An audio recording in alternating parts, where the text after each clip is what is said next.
एक दिन एक वन से एक लड़की गुजर रही थी। उसकी नज़र 3 वृक्षों पर पड़ी। वृक्षों को सूखा देख उसको उन पर तरस आया।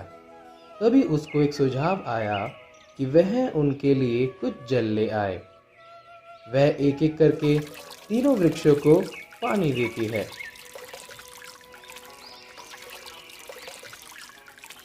पेड़ जैसे ही जल प्राप्त करते जाते हैं, उनके अंदर कुछ हलचल महसूस होती है और वे फिर से हरे भरे लंबे और स्थिर हो जाते हैं।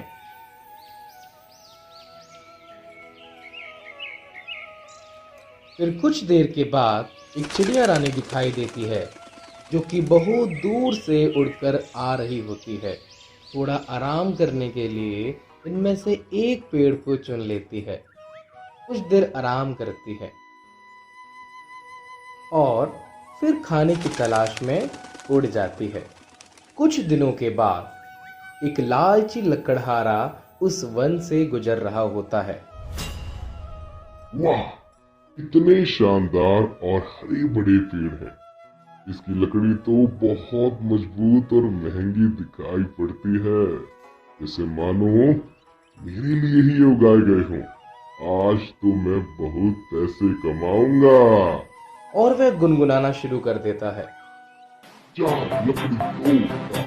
काम मेरा रोज का, ना मुझको कोई रोके, ना किसी ने रोका। और वह ऐसे ही गुनगुनाते हुए सभी पेड़ों की लकड़ी ले जाता है।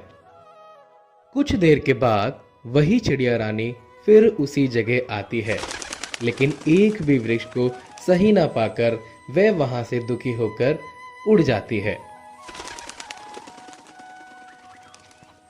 अगले ही दिन वह लड़की फिर वहीं से गुजर रही होती है। उसकी नजर उन्हीं वृक्षों पर पड़ती है जिन्हें उसने पहले हरा भरा किया था। उन वृक्षों की टूटी हुई अवस्था को देखकर उसका मन भी टूट जाता है।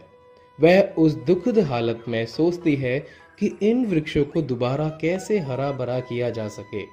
बहुत कुछ सोचते और सोचते उसके मन में विचार आता है, क्यों ना मैं इन वृक्षों को दोबारा जल दे दूं। इसी उम्मीद और आशा को लेकर के वह अपने घर से जल भर ले आती है और एक एक करके उन वृक्षों को देती है। फिर एक चमत्कार होता है। वही पेड़ जो कटे पड़े हुए थे फिर से खड़े हो जाते हैं और यह उस लड़की की अच्छाई और वृक्षों के लिए प्रेम के कारण होता है।